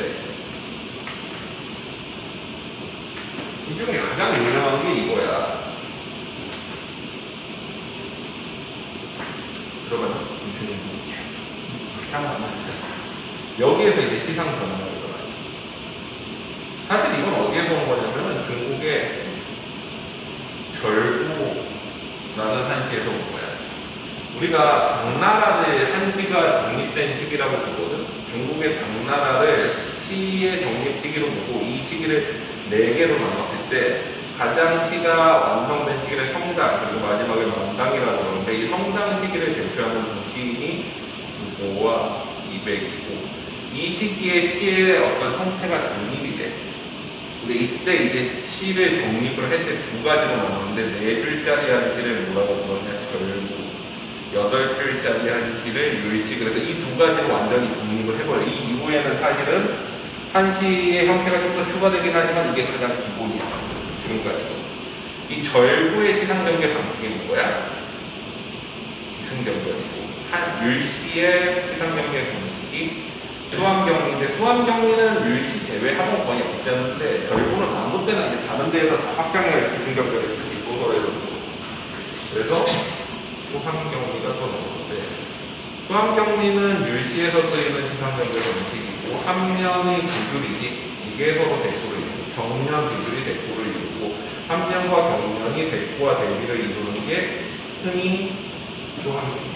그래서 우리나라 표현 중에 뭐 성당시를 본다, 성당시를 배우다, 그러면 딱 이런 느낌인 거예요. 이 당나라 시대의 시가 정립된 시기의 시 형태를 본받아서 그대로 쓰다. 요 시의 유격을 주로 파괴한 게 정약용이지. 정약용 이전까지는 이걸 항상 지켰어. 이거 안 지키면 오랑캐놈들이 쓴 시인 거지.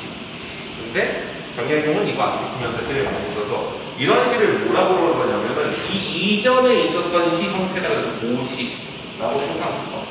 옛날에는 요 시의 형태가 정립되지 않았기 때문이지.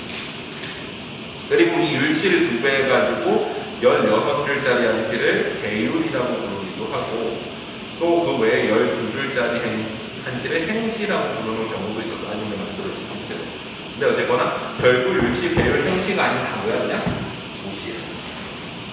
그래서 이렇게 정리하고 그 다음에 이제 선경후정이라는 거 들어가요. 앞에는 정치, 뒤에는 정서를 나타낸다. 이것도 성당 때에 부부가 정립한 회계야. 그러니까 그거는 뭐 주로 이제 기승전결이나 수학경리를 지키면서 선경후정 형태를 많이 써서 앞에 경치교사하고 뒤에 정서 나오게. 그래서 이런 것들로 정립된 시기가 이 성당 시기인 거예요. 완성된 거야. 당나라 시가 완성되다. 만다는 가득 차다. 이런 시기인 거예요. 그래가지고 이때 이제 한시에 관련된 것들이 되게 많이 나오는 거지. 자, 그러고 나면은 이제 시상경계의 방식들은 사실 거기 보면은 다 정리가 됐어. 전교부정이. 자, 근데 이제 이거는 전체적인 시상경계 방식이고 부분적으로 시상경계 방식을 얘기할 때는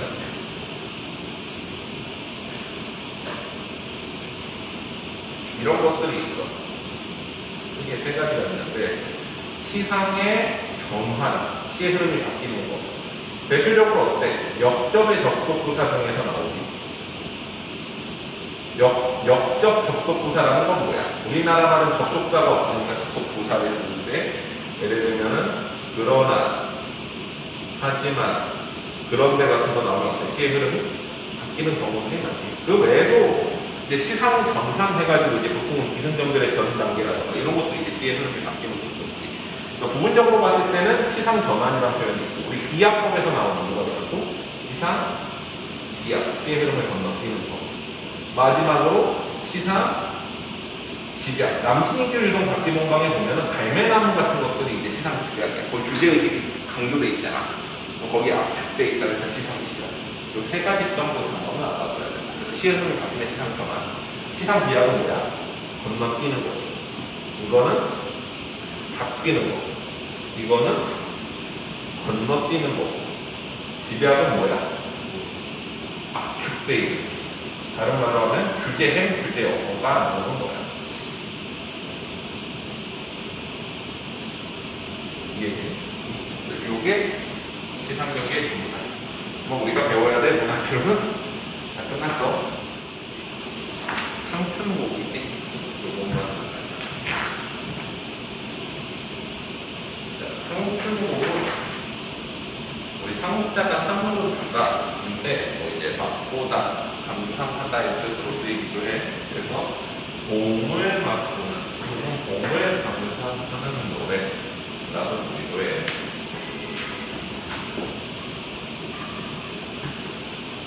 보통 우리가 이제 봄이라는 시간이 고정되면 그럼 뭐가 나올까? 장소 이동이 나오겠지. 그래서 공간 이동에 따른 시상 단계를 가지고 있어요. 같은 경우에.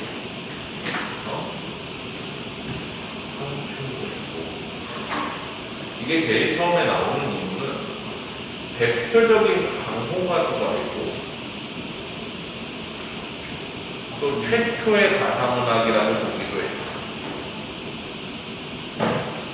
시기적으로 최초인데 사실 정극인이라는 사람이 그 초기 사람이라 그랬죠. 그 전기 사람. 근데 사실 생각을 해보면 그 지금 기록되어 있는 내용은 중세국어가 아니라 이제 그 근대국어, 조선 후기국어로 돼 있어. 그래서 이게 중간에 한번 뭐 개작됐거나 아니면 다른 사람이 옮겨 썼을 거라고 생각하긴 하는데 그래서 이제 최초의 가사문학이라고 보기도 하고 강호가사문학의 처음 시작이라고 보기도 해요. 그래서 이게 상승곡이 좀 의미가 높은 거지. 그리고 좀 짧아. 그래서 간혹 1학년 때 많이 내는 작품이 있거든. 여기는 3인국, 성민국 셋 중에 하나를 내요. 그래서 상충국을 한번 보자. 보통 상충국은 이제 뒤에 있는 면왕정과의 영향을 있고 면왕정과가 관동밀국에 영향을 줬을 거라고 봐. 그래서 이제 정철 작가가 영향을 많이 줬고 정철은 우리나라를 대표하는 고전시가 작가지. 당연히 사이코패스라고 분류하고. 그래가지고 어쨌거나 이제 상충국. 자, 봄이라는 시간이 고정되기 때문에 뭐가 바뀌는 거야? 공간 이동이 나타나. 자, 어떻게 돼? 수간모옥. 수간모옥이 뭐니? 모옥이라는 건 풀 모자야. 옥은 집 옥자지. 수간은 몇 칸 안 되는 풀집. 그래서 초가 3간. 3칸짜리 풀집이랑 똑같은 거지. 들어갔어? 참나. 거기에 나왔었지. 자, 봐봐. 우리가 풀을 나타내는 초, 모, 이런 거랑 집을 나타내는 당, 가, 오, 처마황, 이런 것들이 다 뭐야? 초가집을 나타낸다. 초다, 초가, 초, 그 다음에 모, 모원, 이런 것들이 다 뭐야? 초가집에 나타내는 단어들이야. 이해되니?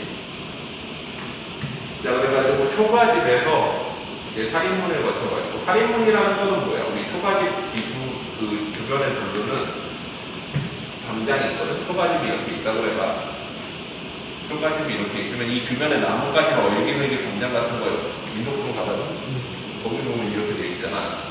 이 초가집 담장에다가 우리가 이제 대충 문짝을 이렇게 나무로 묶어가지고 이렇게 달잖아.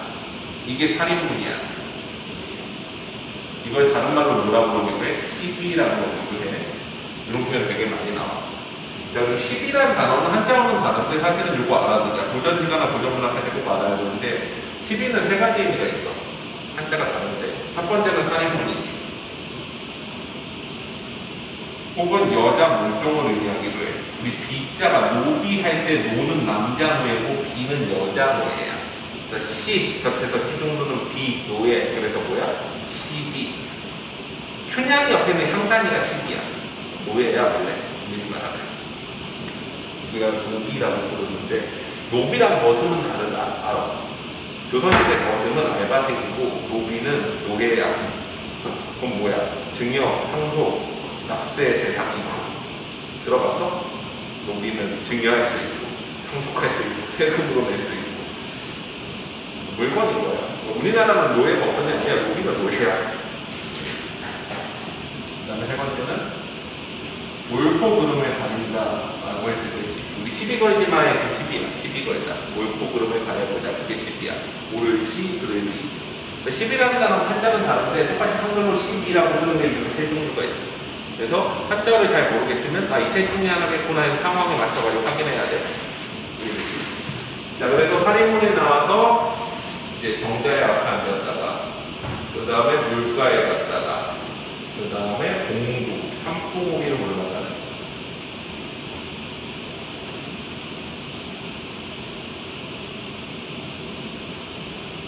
일단 이런 구조로 되어 있어. 그래서 봄을 맞이해서 공간 이동이 나타나고 그러면서 어때? 보통은 처음에 가사문학이 시작할 때 어떻게 하냐면은 도노법과 문납법으로 시작하는 경우들이 되게 많거든. 이게 여기에서 이제 영향을 줬다라고. 이것도 도노법과 문납법으로 처음에 시작을 하거든. 묻고 답하고 누굴 불러서 묻고 답하고 이렇게 자기가 묻고 자기가 답해.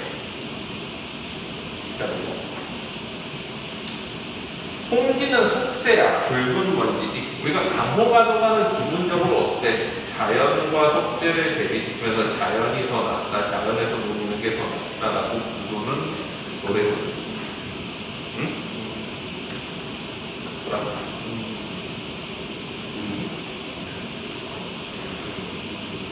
아, 우아미.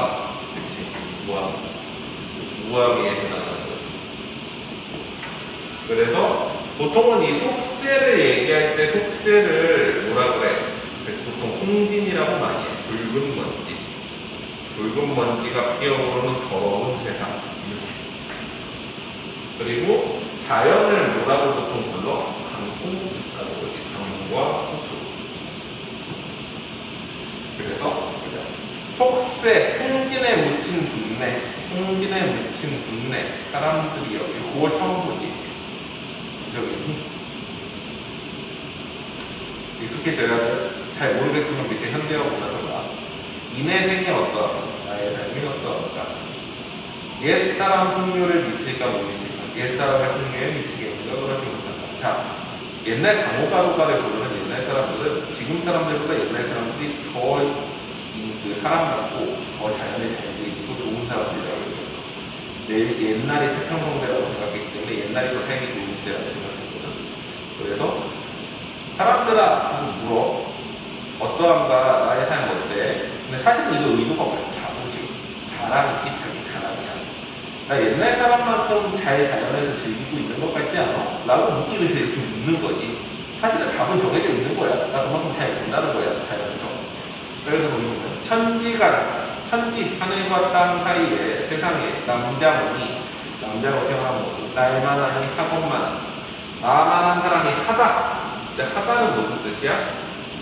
오늘날의 하다는 원래 이렇게 써. 아래야 하다를 쓰고, 이게 오늘날의 하다야. 그럼 옛날에 이 하다는 뭐야? 많다, 크다야. 한강, 한강이라는 뜻이야. 나만한 사람이 많지만, 그러니까 천지간에 남자로 태어난 사람은 나만한 사람이 많은데, 살림은 뭐야? 자연을 의미하지. 강호를 뜻하는 또 다른 표현이지. 산과 숲 속에 묻혀있어. 자연 속에 묻혀있어. 지락을 말해가지고 지극한 즐거움을 모른단 말인가? 그러니까 어때? 자연에 살면 이렇게 즐거운데 왜 너희는 모르니? 나 자연에서 잘 놀리고 있지 않니? 라고 얘기하고 있는 거야. 이해되니? 수간목, 수간은 뭐야? 몇 칸 안 되는 풀집을 벽계수 앞에 놓고 푸른 시냇물 앞에 두고 송주, 소나무와 대나무가 울창한 속에 풍월 주인이 되었어라. 풍월 주인이라는 건 뭐야? 풍월이라는 건 바람과 다른 이것도 자연을 의미하지. 그래서 자연의 주인이 되어 있구나. 자, 그럼 제일 앞부분은 뭐야? 세상 사람들은 나 자연 속에서 잘 놀리지? 그러면서 물어보고 나 자연의 주인이 되어서 잘 살고 있어. 라고 지가 대답하는 거지. 이해돼? 그래서 자기의 어떤 상황이 나타나는 부분이고 서사 파트는. 자, 그 다음에 뒤로 가보자. 자, 그 다음에 어때? 계절이 봄이라는 걸 이제 알려줘야 돼. 옛날 사람들은 이거 봐. 봄, 여름, 가을, 겨울 중에 언제가 제일 아름답다고 생각했어? 겨울은 사실 죽지 않으면 다행이지. 지금처럼 겨울에 놀러갈 생각했겠어? 생존이 걸릴 때 여름도 덥지 않으면 다행이지. 그리고 이때는 어때? 가을 직전이니까 또 봄, 여름, 가을 수확하기 직전이니까 굶어. 그럼 어때? 배고프지. 놀러 갈 수 있겠어? 자, 봄은 그럼 뭐가 있어? 꽃, 가을은 단풍이. 근데 생각해봐. 오늘날에는 우리가 기술이 발달해서 꽃을 자주 볼 수 있으면 꽃의 가치가 많이 이제 저하됐지. 근데 옛날에는 꽃과 단풍을 뭐가 더 있어? 그래서 이제 봄을 가장 아름다운 계절로 치는 거야. 자, 그래가지고 엊그제 겨울이 지나고 새봄이 돌아와서 또 봄은 어때? 죽음의 계절인 겨울을 지나간 따뜻한 계절이니까 사람들이 좋아하는 시기잖아. 그래서 도화, 행화 무슨 뜻이야? 복숭아, 꽃과 사이고 도화, 행화, 이화 뭐 이런 거 다 알아둬야 돼. 많이 나오는 표현이야. 도화, 복숭아, 꽃과 행화, 사이고 꽃은 석양리의 표현. 리는 속이란 뜻이야. 리는 울창한 속이고 석양은 석양리는 석양 속이란 뜻이야. 그래서 석양 속에 비어있고 녹양, 녹색 버드나무와 황초, 향기나는 그런 새우는 봄비, 가랑비를 간의 세자에 써가지고. 그래서 우리가 보통 봄을 나타내는 소개하면은 도화, 이화, 백꽃, 행화, 그 다음에 또 뭐 있어? 이거 도화, 이화 합쳐가지고 도리화라고 하기도 하고, 또 두견화, 진달래 보면 두견화라고 하기도 해. 그 다음에 녹양, 녹색 버드나무, 그 다음에 황행, 노란색 꼬리, 혹은 이제 새우, 봄비, 가는 이런 것들은 다 이제 봄을 나타내는 소재들이야. 그래서 나중에 요 소재가 나오면 아 봄이구나 알면 돼. 이게 지금은 이게 계절이 고정돼 있으니까 공간 이동이 나타나는데 또 다른 시들은 어때? 공간 이동하고 공간 고정해놓고 시간 이동하는 경우가 크게 나와. 와 이게 본연어 가이드 부분이 언제구나를 알아먹어야 돼요. 저런 표현들이 나오면 아 거기구나 라고 생각하면 돼. 자 그래서 칼로 말하니까 칼로 다듬었는가 붓으로 그려냈는가 이제 보는 경치가 너무 아름다워서 칼로 말하는지 다듬었는지 붓으로 그려냈는지 모르겠다 이거지. 교화신공이라는 건 뭐야? 조물주라는 뜻이지. 교화신의 공로가 물물마다 헌사롭다라는 표현 많이 나와. 헌사롭다고 해 야단스럽다. 수풀에 우는 새는 흉기를 못 내고 소리마다 교태로다. 수풀에 우는 새가 몸 기운을 못 이겨서 교태다 즐거워한다는 뜻이야. 자 그럼 뭐야? 감정? 이입이지. 운다라는 표현이 나오는 화자의 정서와 일치하지. 새가 정말 즐거워서 우는지 배고파서 우는지 도망가려고 우는지 알게 뭐야. 근데 그냥 그렇게 들리는 거지 감정이 화자의 정서가. 그래서 자 봐봐. 본 사이는 뭐야? 봄이 왔네. 아름답네. 이거지. 서사 파트는 뭐였어? 사람들은 나 자연에서 잘 노는지 나 자연의 근인처럼 살고 있어. 본 사이는 뭐야? 봄이 왔네? 아름다워. 근데 아름다우니까 이제 어떻게 해야 돼? 즐겨야지. 맞지? 본 사이 이거야. 자, 무라의 책. 자연과 내가 하나가 됐다는 거야. 대상과 내가 하나가 됐으니까. 자연과 내가 하나가 되었으니까. 흥이 이해 다르잖아. 흥이 없겠느냐 이런 뜻이지. 시비에 걸어. 이 시비가 뭐야? 살인문이지. 살인문에 나와 정자야. 살인문 거쳐서 정자까지 이동을 한 거지. 공간 이동이 나타나. 공간 이동에 따른 이상들이야. 소요음명하여. 자, 소요음명이라는 표현은 여기에서 이제 뭐랑 비슷한 표현이냐면 비슷한 표현이 하나 더 나오는데 미음 원소라는 게 나와. 음이라는 게 뭐야? 읽다라는 거거든. 영은 이제 노래나 시 같은 거를 읽게. 미는 낮게. 음영 노래를 읊조리다. 미음 낮게 읊조리다. 이해되지? 소요라는 거는 뭐야? 왔다 갔다 하는 거야. 산책하다. 완보도 뭐야? 천천히 걷다. 그럼 같은 표현이지? 이해돼? 노래 흥얼거리며 걸어가서 라는 뜻이야. 흥얼거리며 걸어가서 보니까 산인이 적적한데 산 속에서 하루가 적적하지만 사람이 없어 적적하지만 한중 진미, 한가로움 속의 참맛. 그러니까 한가로움을 즐기는 참맛에 나타나서 그래서 즐겁긴 한데 아는 사람이 없이 혼자로구나. 혼자만 즐기기 아깝다는 뜻이지. 그러니까 나 자연과 하나가 돼서 즐기는데 이제 정자로 나와보니까 너무 아름다워. 근데 혼자 즐기기가 아깝네. 그래서 어때? 사람들한테 권유하지. 그래서 이제 분산하는 거가 이봐 이웃들아 산수구경 가자스라. 자연에서 즐기는 거에 이제 권유를 하지. 답청을 하고 답청이라는 건 발굴이 답자에다 풀을 청춘다. 풀 밟는 거야. 풀 밟는 거지. 욕기는 목욕이라는 뜻이. 목욕은 내일이라고. 아침에는 채산, 채자죠. 채고라다 이렇게 채자야. 그래서 산에서 캐는 거니까 산나물 캐는 거야. 나조해는 조수하네. 저녁을 나조라고 하는데 뭐하고 조수라는 건 우리 어업할 조자 있지. 우리 조업한다고 그러잖아. 이제 그 물고기 잡는 거래. 그래서 조수라는 건 낚시를 특히 물고기 잡는 거. 그러니까 풀도 밟고 목욕도 하고 산나물도 캐고 낚시도 하면서 즐기면 되지 않냐. 우리 같이 자연에서 놀자라고 하면 자연을 즐기는 여러 가지 방법들을 권하고 있지.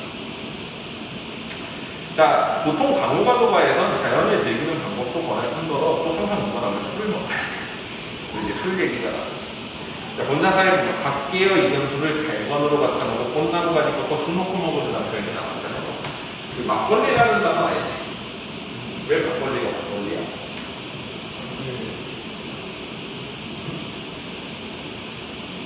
자, 우리 공동주도 비슷한 거 있지.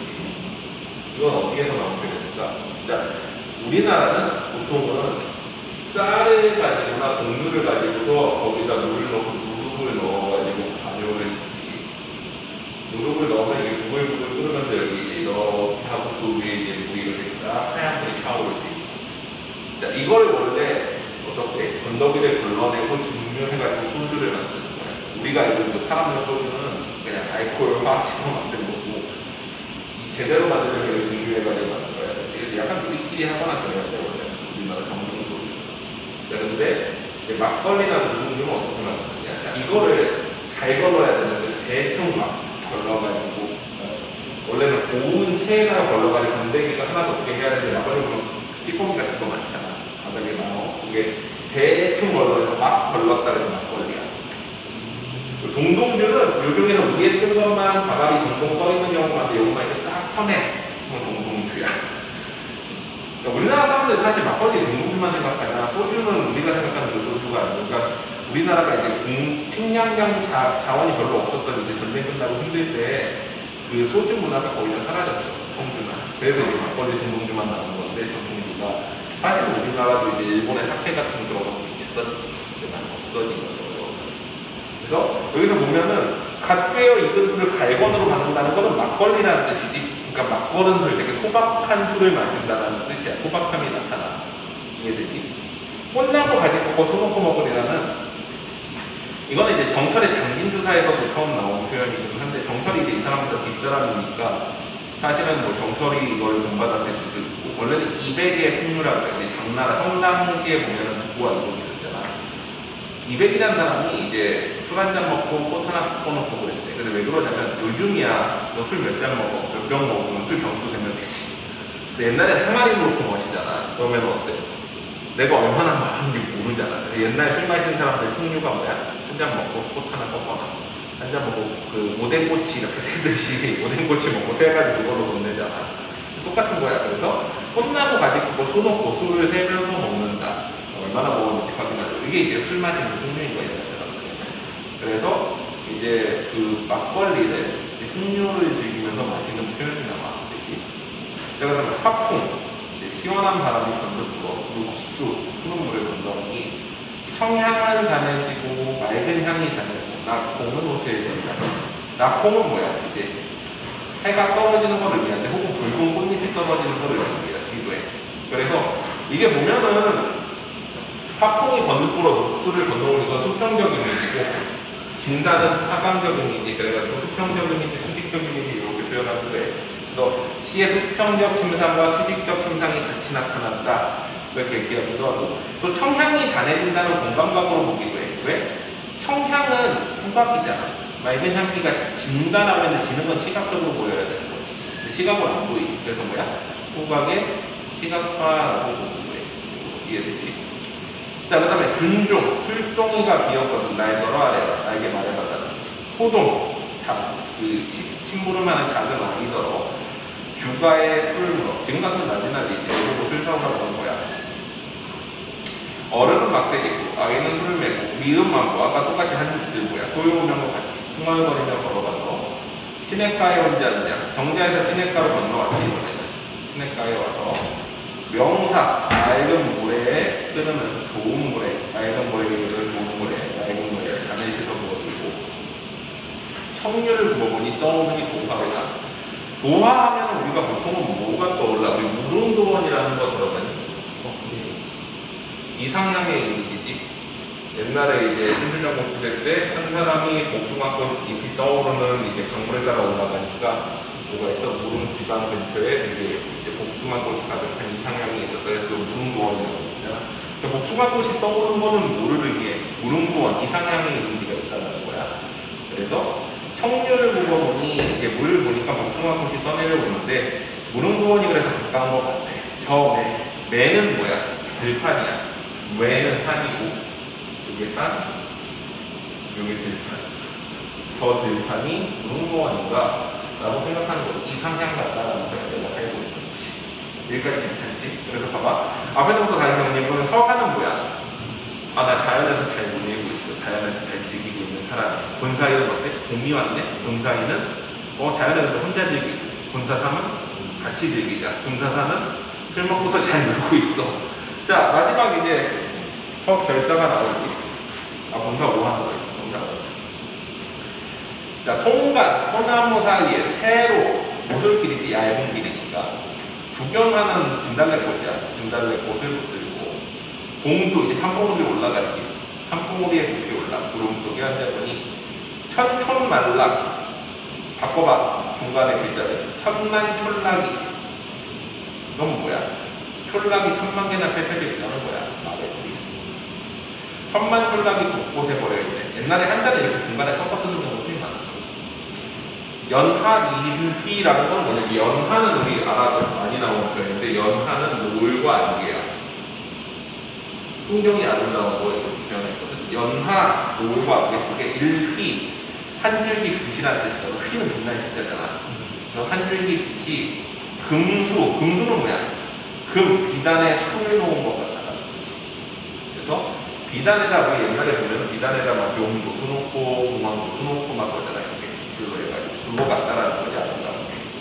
그래서 엊그제 검은데 겨울이었는데 봄빛이 유여 앞뒤 바꾸고 왜 여유로 온다. 봄빛이 여유가 많다 이런 뜻이지. 그래서 이제 엊그제 겨울이었는데 이제 봄이 완연히 보이는구나. 풍분이 왔구나 이런 뜻이지. 한봉우리 올라와가지고 이제 말하는 거야. 자, 그다음에 이제 마지막 결사지. 공명도 날거리고 무기도 날거리고. 공명과 무기는 뭐야? 속세와 관련된 거지. 공명은 이름을 날려가지고 높은 자리에 꼴까지 올라가는 거고, 무기는 가난하지 않고 부유하게 사는 거잖아. 근데 부기 공명이 날거리네. 주객전도지. 주객전도는 뭐야? 손님과 교육이 바뀌었다는 거잖아. 사실 내가 싫어하는데 걔네가 날 싫어한다고 표현했으니까. 그래서 나는 속세의 부기 공명을 꺼리고 있어. 근데 걔네가 날 꺼린다고 표현했어. 그래서 청풍명화, 청풍, 맑은 바람과 밝은 달, 자연이지. 자연밖에 어떤 친구가 있겠는가? 무슨 뜻이야? 부기공명은 내가 꺼리는 것이니 자연밖에 내 친구가 없다는 표현을 하는 거지. 그래서 단표노항이라는 건 뭐냐면은 단사표음과 노항의 줄임말인데, 단사표음은 단은 소풀이야. 표는 표주방이지. 소풀이 도시락, 밥이라는 뜻이야. 소풀이로 된 도시락밥에 마실 음자지. 표주밥으로 마시다. 소박한 음식인 거지. 소풀이로 된 밥에 도시락밥 먹고, 표주밥으로 물 떠서 마시고, 이렇게 먹고, 누항은 뭐야? 누추한 거리 형태를 문자, 누추하다. 우리 가담항설이라는 말 알아? 가담항설, 길거리 가짜에다가 한 거리 형태거든. 길거리에 떠도는 소문. 항이 이제 거리 형태야. 항간에 떠도는 소문 들어봤어? 항이 거리 형자야. 그래서 누추한 거리에 살아. 그러니까 소박한 음식 먹고 누추한 거리에 산다. 단표 노항이지. 그래도 허튼 해음 아니야.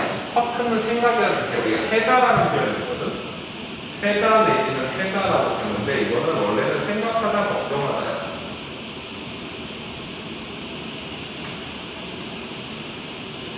여기에다 명사형 전성어미나 명사화 전미사를 붙이면 어떻게? 명사형 전성어미 붙이면 햄 혹은 옛날에는 이게 딱 정해져 있지 않았기 때문에 해여, 해융, 해오, 햄가림까지도 썼어. 이게 다 뭐야? 생각 법적이라는 뜻이 명사화 됐으니까. 우리 그런 거 들어봤어. 도서관 같은 데 뭐 해융터 뭐 이렇게 쓰는 데도 있잖아. 동아리 이름 해융터 들어봤어? 생각하는 거.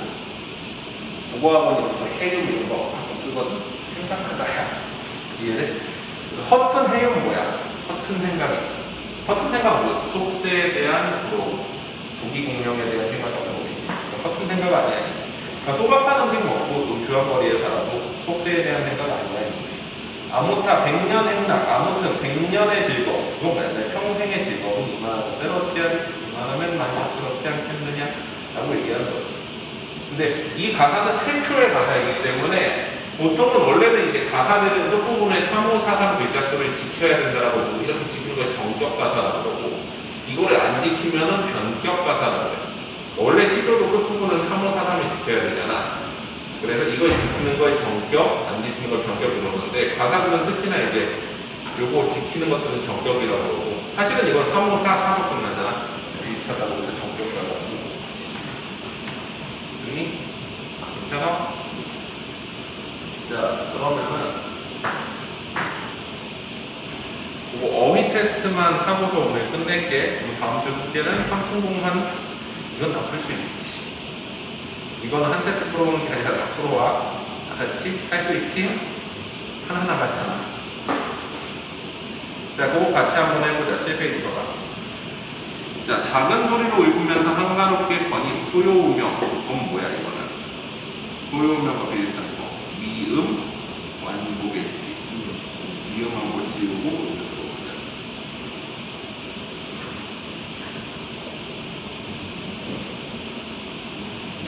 그건 뭐였어? 단표 무방지.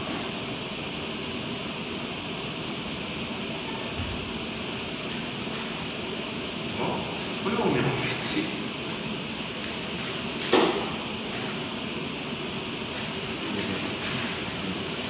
여기 한번 수가 뭐 욕기 뭐라고 하는 게 연하기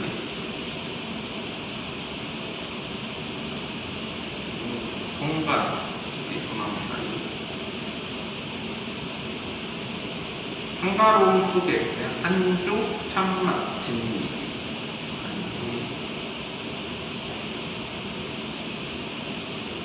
교육한 제목 지라 오늘 고순화 구견화 구견화 제목 고 그랬어? 고화이 고화 해마지 간을 우리 낙지 중에 발이 가는 걸 세발 낙지라고 해요. 새로 가는 새로 울참 속리자리 울리기 울리 나무를 캔데 채 산에 캐니까 이거 뭐였어?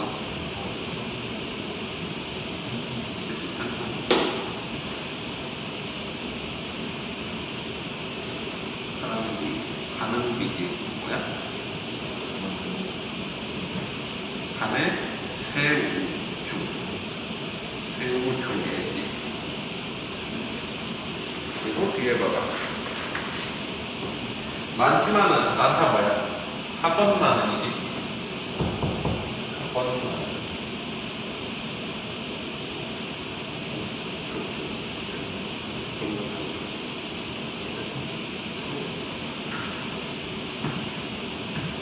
좋은, 맑은, 좋은. 네 번째 줄에 보면 좋은, 좋다가 옛날에 좋다의 뜻이었어.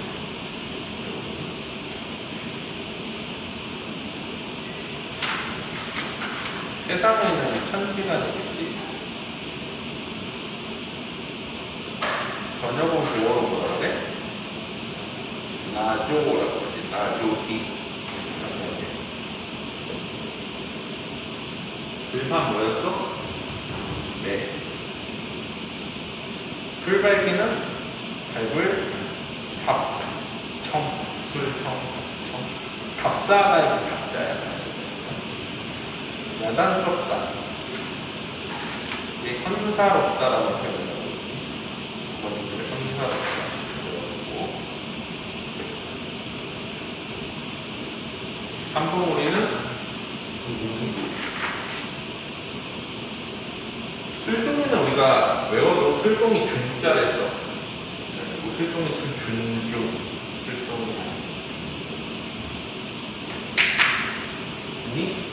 자, 그래서 거기 현대어 풀이 부분 있지. 그것만 한번 적고서 그 다음에 오늘